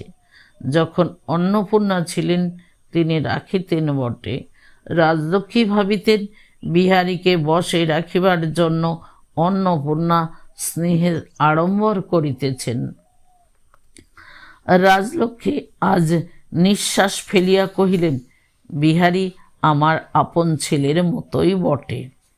বলিয়াই মনে উদয় হইল বিহারী তাহার আপন ছেলের চেয়ে ঢের বেশি করে এবং কখনো বিশেষ কিছু প্রতিদান না পাইয়াও তাহাদের প্রতি সে ভক্তি স্থির রাখিয়াছে। ইহা ভাবিয়া তাহার অন্তরের মধ্য হইতে দীর্ঘ নিঃশ্বাস পড়িল। বিনোদিনী কহিল, বিহারী ঠাকুরপো তোমার হাতের রান্না খাইতে বড় ভালোবাসেন। রাজলক্ষ্মী সস্নেহ গর্বে কহিলেন, আর কারো মাছের ঝোল তাহার মুখে রোচে না। বলিতে বলিতে মনে পড়িল অনেক দিন বিহারী আসে নাই। কহিলেন, আচ্ছা বউ, বিহারীকে আজকাল দেখিতে পাই না কেন? বিনোদিনী কহিল, আমিও তো তাই ভাবিতেছিলাম পিসিমা। তা তোমার ছেলেটি বিবাহের পর হইতে নিজের বউকে লইয়াই এমনি মাতিয়া রহিয়াছে, বন্ধু বান্ধবরা আসিয়া আর কি করিবে বলো? কথাটা রাজলক্ষ্মীর অত্যন্ত সঙ্গত বোধ হইল। স্ত্রীকে লইয়া মহেন্দ্র তাহার সমস্ত হিতৈষীদের দূর করিয়াছে। বিহারীর তো অভিমান হইতেই পারে, কেন সে আসিবে? বিহারীকে নিজের দলে পাইয়া তাহার প্রতি রাজলক্ষ্মীর সমবেদনা বাড়িয়া উঠিল। বিহারী যে ছেলেবেলা হইতে একান্ত নিঃস্বার্থভাবে মহেন্দ্রের কত উপকার করিয়াছে, তাহার জন্য কতবার কত কষ্ট সহ্য করিয়াছে, সে সমস্ত তিনি বিনোদিনীর কাছে বিবৃত করিয়া বলিতে লাগিলেন। ছেলের উপর তাহার নিজের যা নালিশ তা বিহারীর বিবরণ দ্বারা সমর্থন করিতে লাগিলেন।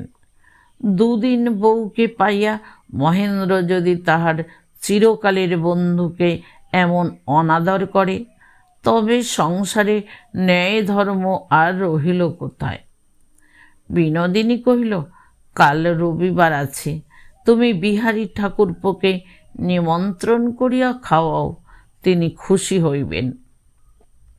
রাজলক্ষ্মী কহিলেন, ঠিক বলিয়াছ বউ, তা হইলে মহিনকে ডাকাই, সে বিহারীকে নিমন্ত্রণ করিয়া পাঠাইবে।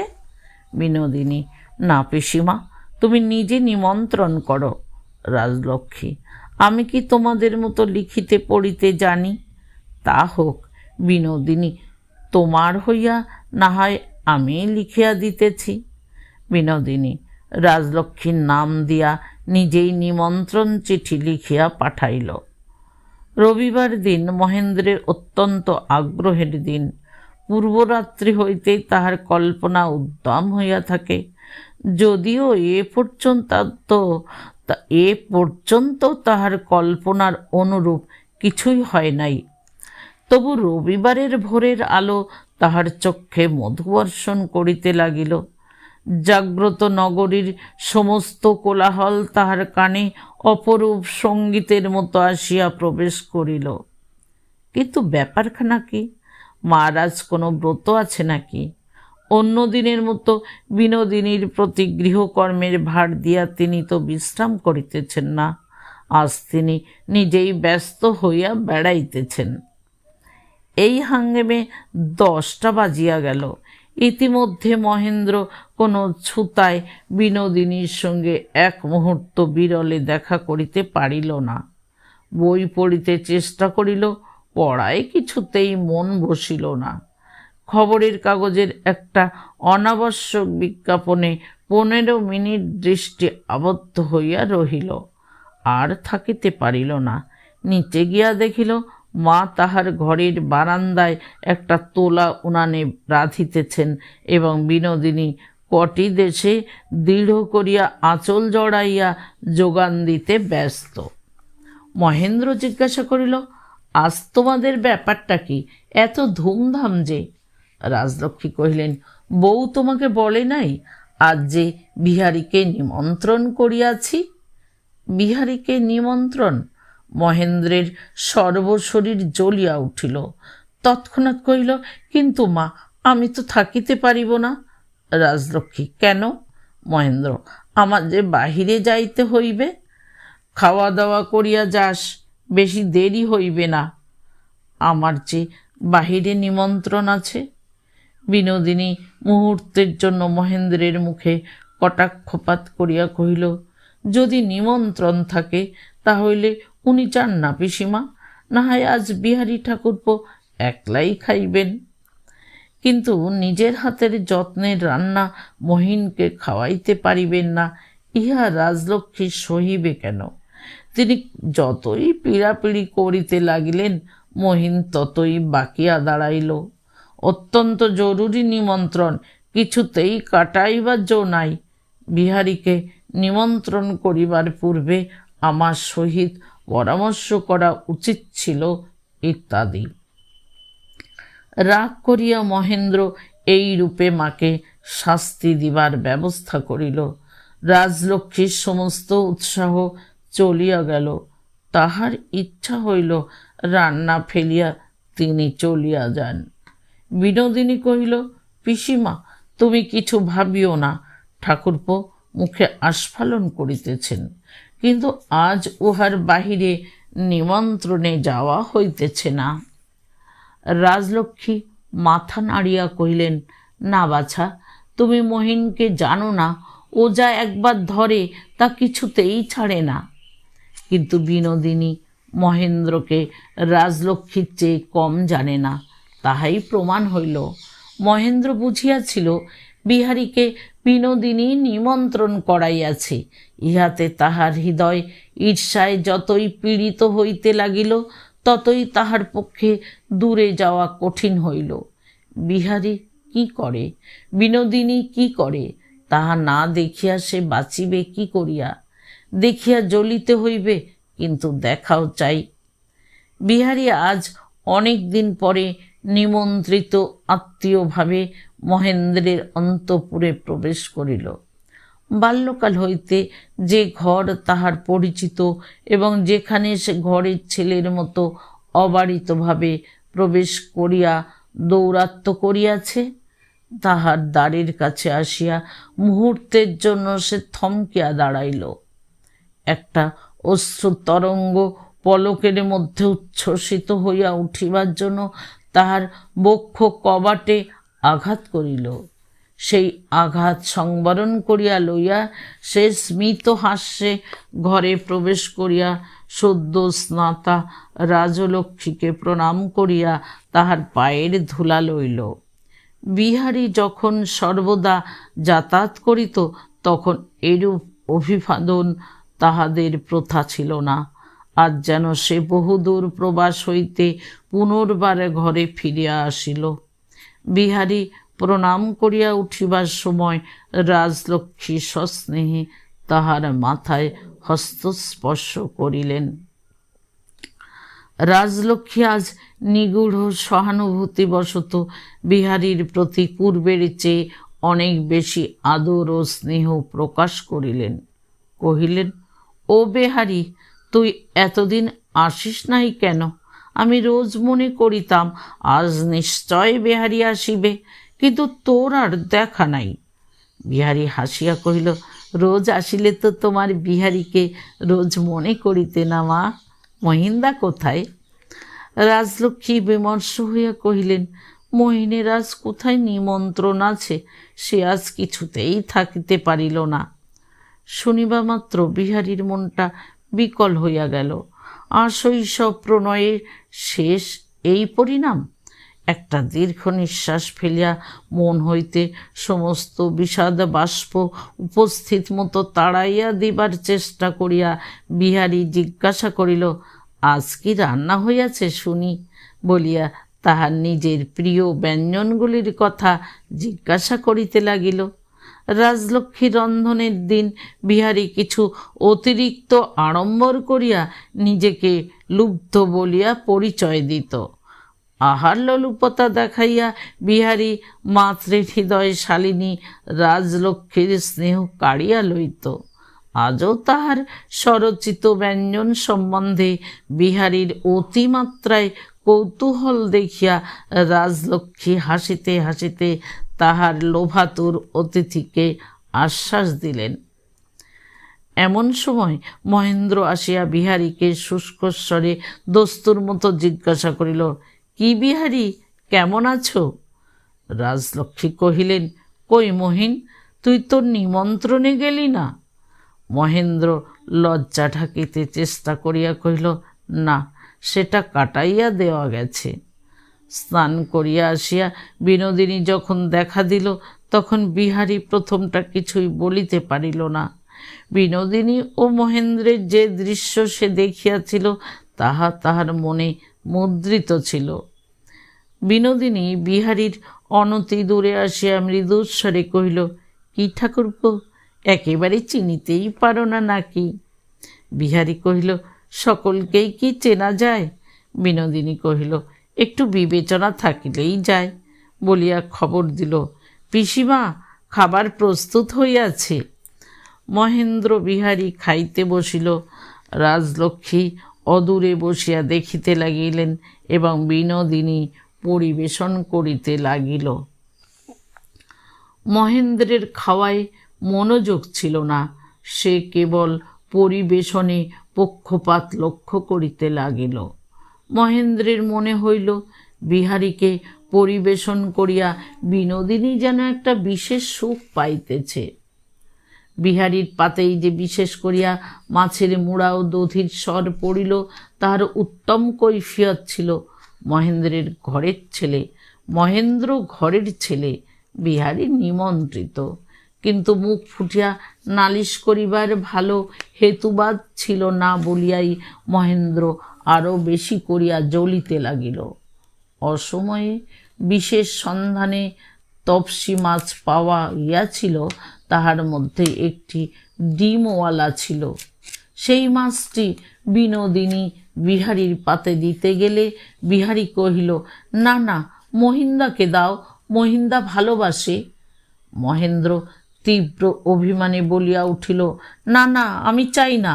শুনিয়া বিনোদিনী দ্বিতীয়বার অনুরোধ মাত্র না করিয়া সে মাছ বিহারীর পাতে ফেলিয়া দিল। আহারান্তে দুই বন্ধু উঠিয়া ঘরের বাহিরে আসিলে বিনোদিনী তাড়াতাড়ি আসিয়া কহিল, বিহারী ঠাকুরপো, এখনই যাইও না, উপরের ঘরে একটু বসিবে, চলো। বিহারী কহিল, তুমি খাইতে যাইবে না? বিনোদিনী কহিল, না, আজ একাদশী। নিষ্ঠুর বিদ্রুপের একটি সূক্ষ্ম হাস্যরেখা বিহারীর ওষ্ঠপ্রান্তে দেখা দিল। তাহার অর্থ এই যে, একাদশী করাও আছে, অনুষ্ঠানের ত্রুটি নাই। সেই হাস্যের আভাসটুকু বিনোদিনীর দৃষ্টি এড়ায় নাই। তবু সে যেমন তাহার হাতের কাটা ঘা সহ্য করিয়াছিল, তেমনি করিয়া ইহাও সহ্য করিল। নিতান্ত মিনতির স্বরে কহিল, আমার মাথা খাও, একবার বসিবে, চলো। মহেন্দ্র হঠাৎ অসঙ্গতভাবে উত্তেজিত হইয়া বলিয়া উঠিল, তোমাদের কিছুই তো বিবেচনা নাই।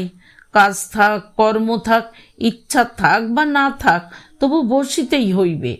এত অধিক আদরের আমি তো কোনো মানে বুঝিতে পারি না। বিনোদিনী উচ্চহাস্য করিয়া উঠিল, কহিল, বিহারী ঠাকুরপো, শোনো একবার, তোমার মহিন্দার কথা শোনো। আদরের মানে আদর, অভিধানে তাহার আর কোনো দ্বিতীয় মানে লেখে না। যাই বলো ঠাকুরপো, অধিক আদরের মানে শিশুকাল হইতে তুমি যত পরিষ্কার বোঝো, এমন আর কেহ বোঝে না।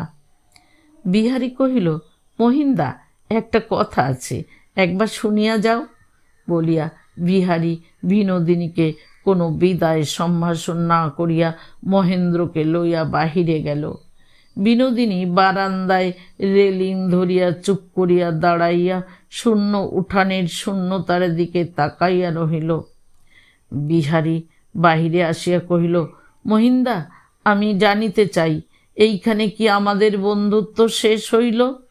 মহেন্দ্রের বুকের ভিতর তখন জ্বলিতেছিল। বিনোদিনীর পরিহাস হাস্য বিদ্যুৎ শিখার মতো তাহার মস্তিষ্কের এক প্রান্ত হইতে আর এক প্রান্ত বারংবার ফিরিয়া ফিরিয়া বিঁধিতেছিল।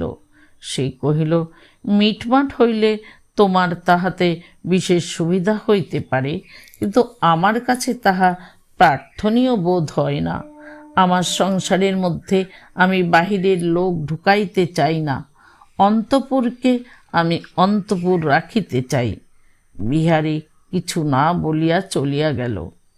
ঈর্ষা জর্জর মহেন্দ্র একবার প্রতিজ্ঞা করিল, বিনোদিনীর সঙ্গে দেখা করিব না। তাহার পরে বিনোদিনীর সহিত তাহার সাক্ষাতের প্রত্যাশায় ঘরে বাহিরে উপরে নিচে ছটফট করিয়া বেড়াইতে লাগিল। আশা একদিন অন্নপূর্ণাকে জিজ্ঞাসা করিল, আচ্ছা মাসিমা, মেসোমশাইকে তোমার মনে পড়ে? অন্নপূর্ণা কহিলেন, আমি 11 বৎসর বয়সে বিধবা হইয়াছি, স্বামীর মূর্তি ছায়ার মতো মনে হয়। আশা জিজ্ঞাসা করিল, মাসি, তবে তুমি কাহার কথা ভাবো? অন্নপূর্ণা ঈষৎ হাসিয়া কহিলেন, আমার স্বামী এখন যাহার মধ্যে আছেন সেই ভগবানের কথা ভাবি। আশা কহিল, তাহাতে তুমি সুখ পাও? অন্নপূর্ণা সস্নেহে আশার মাথায় হাত বুলাইয়া কহিলেন, আমার সে মনের কথা তুই কি বুঝবি বাছা? সে আমার মন জানে, আর যার কথা ভাবি তিনিই জানেন। আশা মনে মনে ভাবিতে লাগিল, আমি যার কথা রাত্রি দিন ভাবি তিনি কি আমার মনের কথা জানেন না? আমি ভালো করিয়া চিঠি লিখিতে পারি না বলিয়া তিনি কেন আমাকে চিঠি লেখা ছাড়িয়া দিয়াছেন? আশা কয়দিন মহেন্দ্রের চিঠি পায় নাই। নিঃশ্বাস ফেলিয়া মনে মনে সে ভাবিল, চোখের বালি যদি হাতের কাছে থাকিত, সে আমার মনের কথা ঠিক মতো করিয়া লিখিয়া দিতে পারিত। কুলিখিত তুচ্ছপত্র স্বামীর কাছে আদর পাইবে না মনে করিয়া চিঠি লিখিতে কিছুতে আশার হাত সরিত না। যতই যত্ন করিয়া লিখিতে চাহিত, ততই তাহার অক্ষর খারাপ হইয়া যাইত। মনের কথা যতই ভালো করিয়া গুছাইয়া লইবার চেষ্টা করিত, ততই তাহার পদ কোনো মতেই সম্পূর্ণ হইত না। যদি একটিমাত্র শ্রীচরণেষু লিখিয়া নাম সহি করিলেই মহেন্দ্র অন্তর্যামী দেবতার মতো সকল কথা বুঝিতে পারিত, তাহা হইলেই আশার চিঠি লেখা সার্থক হইত। বিধাতা এতখানি ভালোবাসা দিয়াছিলেন, একটুখানি ভাষা দেন নাই কেন? মন্দিরে সন্ধ্যারতির পরে গৃহে ফিরিয়া আসিয়া আশা অন্নপূর্ণার পায়ের কাছে বসিয়া আস্তে আস্তে তাহার পায়ে হাত বুলাইয়া দিতে লাগিল। অনেকক্ষণ নিঃশব্দের পর বলিল, মাসি, তুমি যে বলো স্বামীকে দেবতার মতো করিয়া সেবা করা স্ত্রীর ধর্ম, কিন্তু যে স্ত্রী মূর্খ, যাহার বুদ্ধি নাই, কেমন করিয়া স্বামীর সেবা করিতে হয় যে জানে না, সে কি করিবে? অন্নপূর্ণা কিছুক্ষণ আশার মুখের দিকে চাহিয়া রহিলেন। একটি চাপা দীর্ঘ নিঃশ্বাস ফেলিয়া কহিলেন, বাছা, আমিও তো মূর্খ, তবুও তো ভগবানের সেবা করিয়া থাকি। আশা কহিল, তিনি যে তোমার মন জানেন তাই খুশি হন, কিন্তু মনে করো, স্বামী যদি মূর্খের সেবায় খুশি না হন?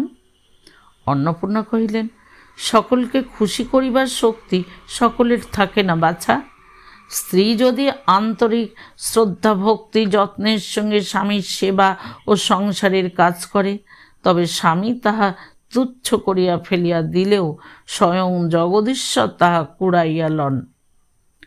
আশা নিরুত্তরে চুপ করিয়া রহিল। মাসির এই কথা সান্ত্বনা গ্রহণের অনেক চেষ্টা করিল, কিন্তু স্বামী যাহাকে তুচ্ছ করিয়া ফেলিয়া দিবেন, জগদীশ্বরও যে তাহাকে সার্থকতা দিতে পারিবেন, এ কথা কিছুতেই তাহার মনে হইল না। সে নত মুখে বসিয়া তাহার মাসির পায়ে হাত বুলাইয়া দিতে লাগিল। অন্নপূর্ণা তখন আশার হাত ধরিয়া তাহাকে আরও কাছে টানিয়া লইলেন, তাহার মস্তক চুম্বন করিলেন। রুদ্ধ কণ্ঠকে দৃঢ় চেষ্টায় বাধামুক্ত করিয়া কহিলেন, চুনি, দুঃখে কষ্টে যে শিক্ষালাভ হয় শুধু কানে শুনিয়া তাহা পাইবি না। তোর এই মাসিও একদিন তোর বয়সে তোরই মতো সংসারের সঙ্গে মস্ত করিয়া দেনা পাওনার সম্পর্ক পাতিয়া বসিয়াছিল। তখন আমিও তোরই মতো মনে করিতাম। যাহার সেবা করিব তাহার সন্তোষ না জন্মিবে কেন? যাহার পূজা করিব তাহার প্রসাদ না পাইব কেন? যাহার ভালোর চেষ্টা করিব সে আমার চেষ্টাকে ভালো বলিয়া না বুঝিবে কেন? পদে পদে দেখিলাম সেরূপ হয় না। অবশেষে একদিন অসহ্য হইয়া মনে হইল, পৃথিবীতে আমার সমস্তই ব্যর্থ হইয়াছে। সেই দিনই সংসার ত্যাগ করিয়া আসিলাম। আজ দেখিতেছি আমার কিছুই নিষ্ফল হয় নাই। ওরে বাছা, যার সঙ্গে আসল দেনা পাওনার সম্পর্ক, যিনি এই সংসার হাটের মূল মহাজন, তিনি আমার সমস্তই লইতেছিলেন। হৃদয়ে বসিয়া আজ সে কথা স্বীকার করিয়াছেন। তখন যদি জানিতাম, যদি তার কর্ম বলিয়া সংসারের কর্ম করিতাম, তাকে দিলাম বলিয়া এই সংসারকে হৃদয় দিতাম, তাহলে কে আমাকে দুঃখ দিতে পারিত? আশা বিছানায় শুইয়া শুইয়া অনেক রাত্রি পর্যন্ত অনেক কথা ভাবিল, তবু ভালো করিয়া কিছুই বুঝিতে পারিল না। কিন্তু পুণ্যবতী মাসির প্রতি তাহার অসীম ভক্তি ছিল। সেই মাসির কথা সম্পূর্ণ না বুঝিলেও এক প্রকার শিরোধার্য করিয়া লইল। মাসি সকল সংসারের উপরে যাহাকে হৃদয়ে স্থান দিয়াছেন, তাহার উদ্দেশ্যে অন্ধকারে বিছানায় উঠিয়া বসিয়া গড় করিয়া প্রণাম করিল। বলিল, আমি বালিকা, তোমাকে জানি না, আমি কেবল আমার স্বামীকে জানি। সেজন্য অপরাধ লইও না। আমার স্বামীকে আমি যে পূজা দিই, ভগবান, তুমি তাহাকে তাহা গ্রহণ করিতে বলিও। তিনি যদি তাহা পায়ে ঠেলিয়া দেন, তবে আর বাঁচিব না। আমি আমার মাসিমার মতো পুণ্যবতী নই। তোমাকে আশ্রয় করিয়া আমি রক্ষা পাইব না। এই বলিয়া আশা বারবার বিছানার উপর গড় করিয়া প্রণাম করিল। আশার জ্যাঠামশাইয়ের ফিরিবার সময় হইল। বিদায়ের পূর্ব সন্ধ্যায় অন্নপূর্ণা আশাকে আপনার কোলে বসাইয়া কহিলেন, চুনি, মা আমার, সংসারের সুখ দুঃখ অমঙ্গল হইতে তোকে সর্বদা রক্ষা করিবার শক্তি আমার নাই। আমার এই উপদেশ, যেখান থেকে যত কষ্টই পাস, তোর বিশ্বাস তোর ভক্তি স্থির রাখিস, তোর ধর্ম যেন অটল থাকে। আশা তাহার পায়ের ধুলা লইয়া কহিল, আশীর্বাদ করো মাসিমা, তাই হইবে। আশা ফিরিয়া আসিল। বিনোদিনী তাহার পরে খুব অভিমান করিল। বলি, বালি, এতদিন বিদেশে রহিলি, একখানা চিঠি লিখিতে নাই? আশা কহিল, তুমি কোন লিখিলে ভাই বালি? বিনোদিনী, আমি কেন প্রথমে লিখিব? তোমারই তো লিখিবার কথা। আশা বিনোদিনীর গলা জড়াইয়া ধরিয়া নিজের অপরাধ স্বীকার করিয়া লইল। কহিল, জানো তো ভাই, আমি ভালো লিখিতে জানি না। বিশেষ তোমার মতো পণ্ডিতের কাছে লিখিতে আমার লজ্জা করে। দেখিতে দেখিতে দুইজনের বিবাদ মিটিয়া গিয়া প্রণয় উদ্বেলিত হইয়া উঠিল। বিনোদিনী কহিল, দিন রাত্রি সঙ্গ দিয়া তোমার স্বামীটির অভ্যাস তুমি একেবারে খারাপ করিয়া দিয়াছ। একটি কেহ কাছে নহিলে থাকিতে পারে না।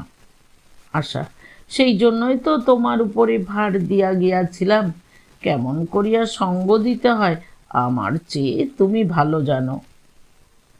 বিনোদিনী, দিনটা তো একরকম করিয়া কালেজে পাঠাইয়া নিশ্চিন্ত হইতাম, কিন্তু সন্ধ্যাবেলায় কোনো মতেই ছাড়াছুড়ি নাই। গল্প করিতে হইবে, বই পড়িয়া শুনাইতে হইবে, আবদারের শেষ নাই। আশা, কেমন জব্দ! লোকের মন ভুলাইতে যখন পারো, তখন লোকেই বা ছাড়িবে কেন? বিনোদিনী, সাবধান থাকিস ভাই, ঠাকুরপো যেরকম বাড়াবাড়ি করেন, একবার সন্দেহ হয় বুঝি বশ করিবার বিদ্যা জানিবা। আশা হাসিয়া কহিল, তুমি জানো না তো কে জানে, তোমার বিদ্যা আমি একটুখানি পাইলে বাঁচিয়া যাইতাম। বিনোদিনী, কেন, কার সর্বনাশ করিবার ইচ্ছা হইয়াছে?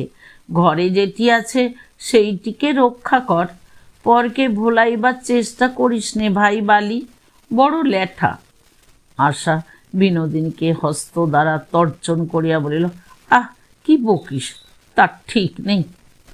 কাশী হইতে ফিরিয়া আসার পর প্রথম সাক্ষাতেই মহেন্দ্র কহিল, তোমার শরীর বেশ ভালো ছিল দেখিতেছি, দিব্য মোটা হইয়া আসিয়াছ। আশা অত্যন্ত লজ্জা বোধ করিল।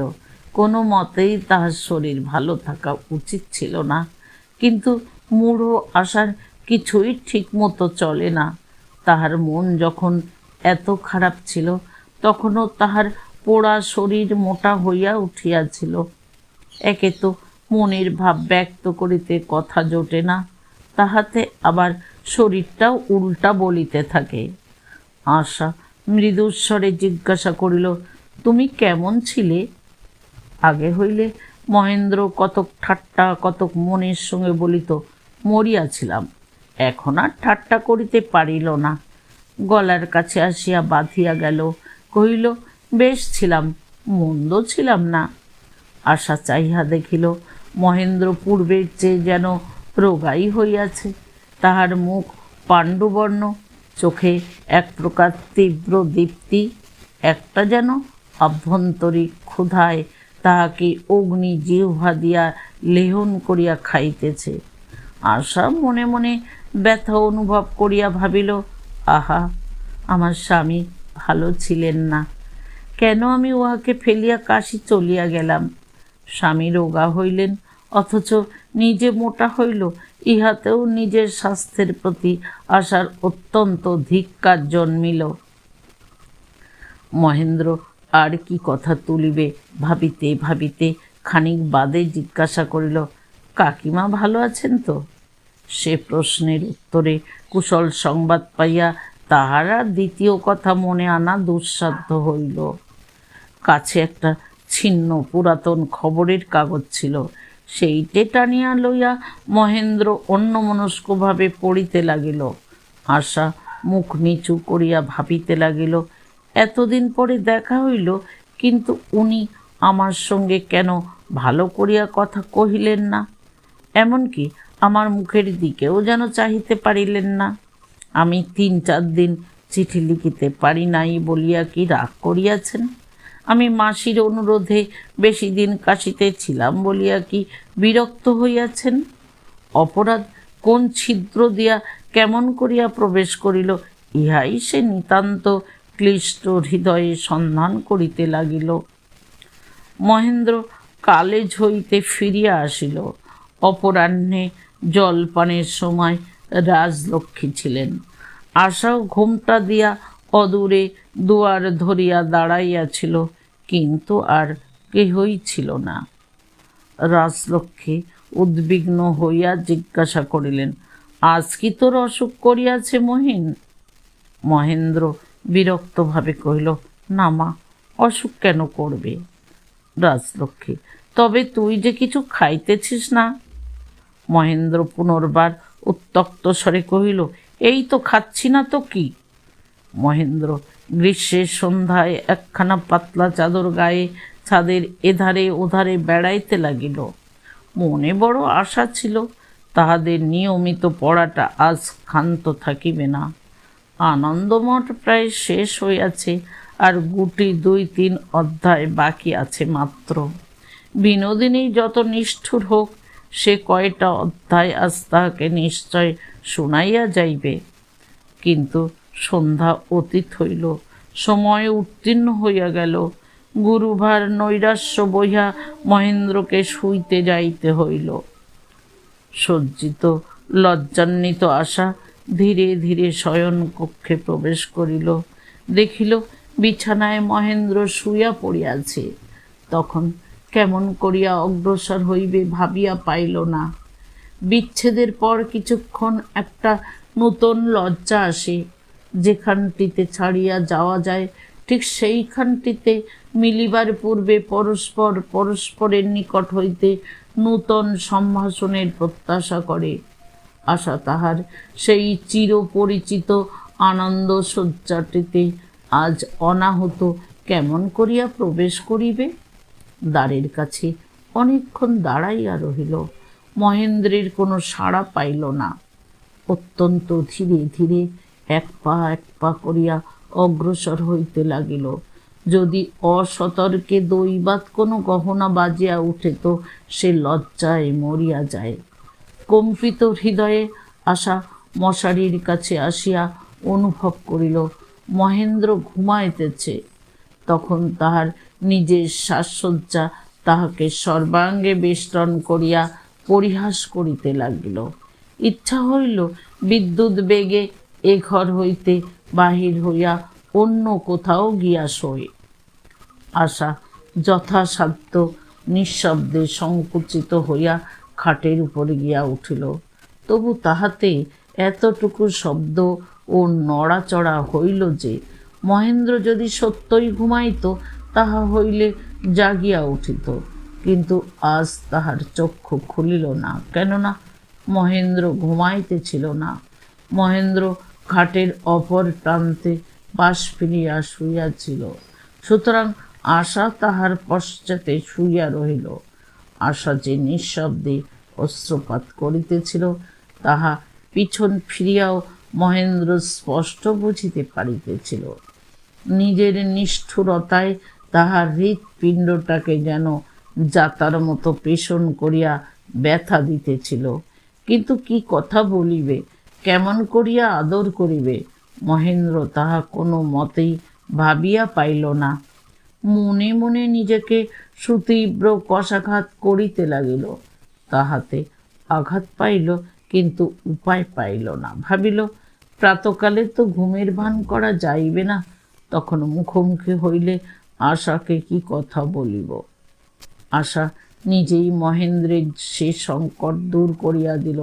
সে অতি প্রত্যুষেই অপমানিত সাজসজ্জা লইয়া বিছানা ছাড়িয়া চলিয়া গেল। সেও মহেন্দ্রকে মুখ দেখাইতে পারিল না।